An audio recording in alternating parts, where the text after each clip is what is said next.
Сәлем достар! Бүгінгі тәжірибеде сіз потенциометрмен жұмыс істейсіз.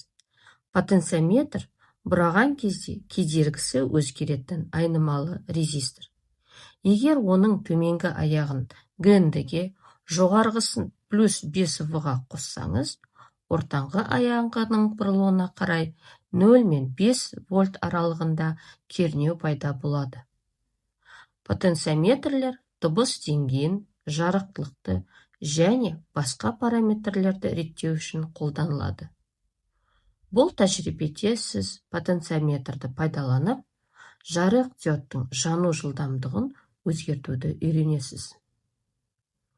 Ол үшін қажетті компоненттер: Arduino микроконтроллер, жарық диод, 220 Ом резистор, потенциометр, жалғауыш сымдар және макет платасы. Өткен сабақтағыдай жаңа схема құрып, оған потенциометр деген атау беріңіз. Біздің тәжірибеде жарық диодтың анодын, яғни ұзын аяғын, резистор 220 арқылы Arduinoның 13-ші пиніне, ал қысқа аяғын катодын ГНД, яғни жерге қосып аламыз. Arduinoның плюс 5 В шығысын потенциометрдің жоғарғы аяғына, А0 кірісін ортаңғы аяғына, ГНД шығысын төменгі аяғына қосамыз.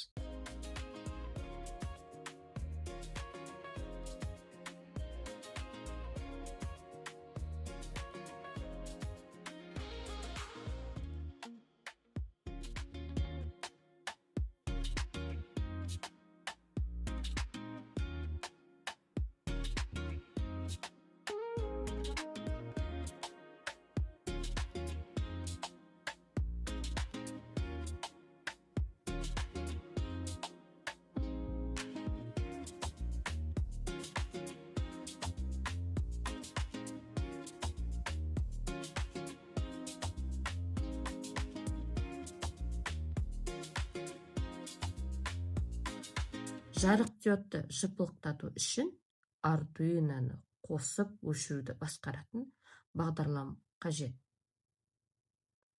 Бағдарламаны өзіңіз жазыңыз, немесе төмендегі сілтемеден басып алып көшіріп жазсаңыз болады.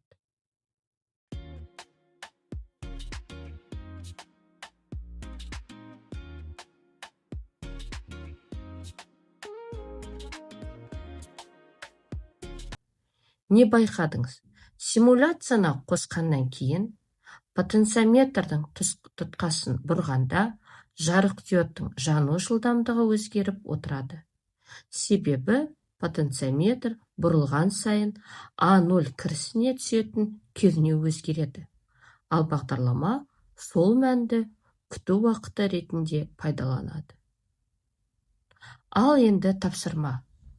Тинкеркадта бәрі дұрыс жұмыс істеп тұрса, дәл осы схемаға бірнеше жарық диодты қосып көріңіз.